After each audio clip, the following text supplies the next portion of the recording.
கிறிஸ்துவில் நம்பிக்கை கொண்ட என் அன்பான இறை மக்களே, சோதனையும் சோதிப்பவனும் ஒரு மனித வாழ்விலே ஒரு அங்கமாக இருந்து கொண்டிருக்கின்றான். இன்றைய வாசகங்கள் அனைத்தும் மனிதன் எப்படிப்பட்ட சோதனைக்கு உள்ளாகிறான் என்பதையும், அந்த சோதனையிலிருந்து நாம் எப்படி மீண்டு வர வேண்டும் என்பதையும் மிக தெளிவாக எடுத்து கூறுகிறது. தவக்காலத்தின் முதல் ஞாயிறிலே இன்று இருக்கின்றோம்.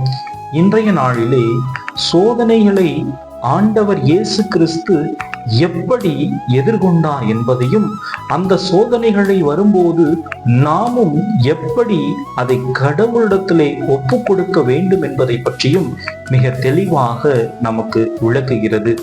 ஒரு மனிதனுக்கு உணவு, உடை, இருப்பிடம், இது மூன்றும் மிக அவசியமானது. அதே போலவே பதவி, புகழ், பட்டம், அதிகாரம் இதுவுமே இணையாக இருக்க வேண்டும் என்று மனிதன் ஆசைப்படுகின்றான். இப்படிப்பட்ட சூழ்நிலையிலே மனிதனுக்கு இதைவிட மேலாக மண்ணாசை, பொன்னாசை, பொருளாசை, பதவி ஆசை என்று பல்வேறு விதமான ஆசைகள் அவனை ஆட்கொள்கின்றன. இன்றைய நற்செய்தி வாசகத்திலே இயேசு கிறிஸ்து பாலைவனத்திற்கு அழைத்து செல்லப்படுகின்றார் தூய ஆவியினால். பாலைவனம் என்பது சாத்தானுடைய இல்லமாக வரலாற்றிலே கருதுகின்றார்கள். இப்படிப்பட்ட சூழ்நிலையிலே இயேசு கிறிஸ்து பாலைவனத்திற்கு அனுப்பப்படுகின்றார். அங்கே 40 நாள் நோன்பிருந்து செபிக்கின்றார். பழைய ஏற்பாட்டிலே இஸ்ரேல் மக்கள் 40 ஆண்டுகள் அந்த பாலைவனத்திலே நடந்து சென்றார்கள்.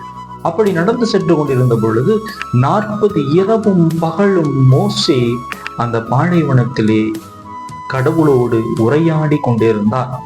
40 நாட்கள் பாலைவனத்திலே மோசே உரையாடி கொண்டிருந்தது போல இந்த நற்செய்தி வாசகத்திலே இயேசு கிறிஸ்துவும் உண்ணா நோன்பிருந்து இறைவனோடு உறவாடி கொண்டிருந்தார். சாத்தானால் சோதிக்கப்பட்ட இயேசு கிறிஸ்து, யார் இந்த சாத்தான்?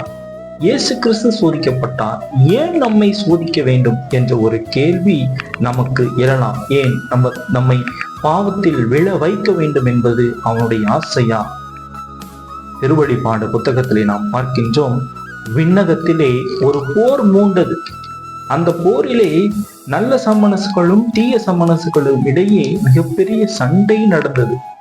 அப்படி சண்டை நடக்கும் பொழுது மிக்கேல் சம்மனசு அந்த தீய சக்திகளுக்கு எதிராக போர் தொடுக்கின்றார். மிக்கேல் என்பது கடவுளுக்கு இணையானவர் யார் என்பது பொருள். இப்படி இவர்கள் இருவருக்கும் போர் நடக்கும் பொழுது மிக்கேல் வானதூதனானவர் அந்த தீய சமணசுகளை எல்லாம் அழித்துவிட்டு அவர்களை கீழே தள்ளிவிட்டார். அந்த கீழே விழுந்தவர்கள் எல்லாம் அந்த தீய சமணசுகளை எல்லாம் சாத்தான்கள், பேய்கள் என்று அழைக்கப்படுகின்றார்கள். இப்படி இவர்கள் அழைக்கப்பட்ட காரணத்தினால் இவர்களுக்குள்ளாக ஒரு சபதம் எடுக்கின்றார்கள், இனி யாரும் அந்த விண்ணகத்திற்கு செல்லக்கூடாது. நான் கடவுளுக்கு நிகராக இருக்க ஆசைப்பட்டேன், இனி யாருமே அந்த விண்ணகத்துக்கு போகக்கூடாது என்ற ஒரு ஆசை வந்ததன் காரணமாக அந்த சம்மனசானவர், நாம் கடவுளின் சாயலால் படைக்கப்பட்ட மக்களாக இருக்கின்றோம், கடவுளுக்கு ஏற்ற வாழ்க்கையை வாழ்ந்து கொண்டிருக்கின்றோம், கடவுளுக்கு விருப்பமானதை நம்முடைய வாழ்க்கையிலே நாம் செயல்படுத்த ஒவ்வொரு நாளும் முயற்சித்து கொண்டிருக்கின்றோம். இப்படிப்பட்ட சூழ்நிலையிலே இனி யாருமே அந்த விண்ணகத்துக்கு போகக்கூடாது அப்படின்ற ஒரு சபதம் எடுத்த காரணத்தினால் நம்மை சோதிக்க சாத்தான் அலைமோதி கொண்டிருக்கின்றார். பிரியமானவர்களே, சாத்தான் என்பவன் ஒரு பச்சோந்தியை போன்றவன். எப்படி ஒரு பச்சோந்தி இடத்திற்கு இடம் நிறம் மாறுகிறதோ அதை போலவே ஒவ்வொரு விதமாக நமக்கு எதிலே ஆசை இருக்கின்றதோ அந்த ஆசையின் வழியாக நம்மை தூண்டுவனாக சாத்தான் இருக்கின்றார். ஆகவே பிரியமானவர்களே, எந்த விதமான ஆசைக்கும் இடம் கொடுக்காமல் இது நமக்கு தேவையா, தேவையில்லையா, சரியா, சரியில்லையா என்பதை இறைவனுடைய பாதத்திலே சமர்ப்பித்து தூய ஆவியானுடைய துணையை எந்நாளும் நம்முடைய வாழ்க்கையிலே நாம் பின்பற்றுவோம். தூய ஆவியானுடைய உணர்த்துதனால் நாம் செயல்படும் பொழுது எந்த விதமான எப்படிப்பட்ட சோதனையாக இருந்தாலும் நம்மை எதுவும் அணுகாது.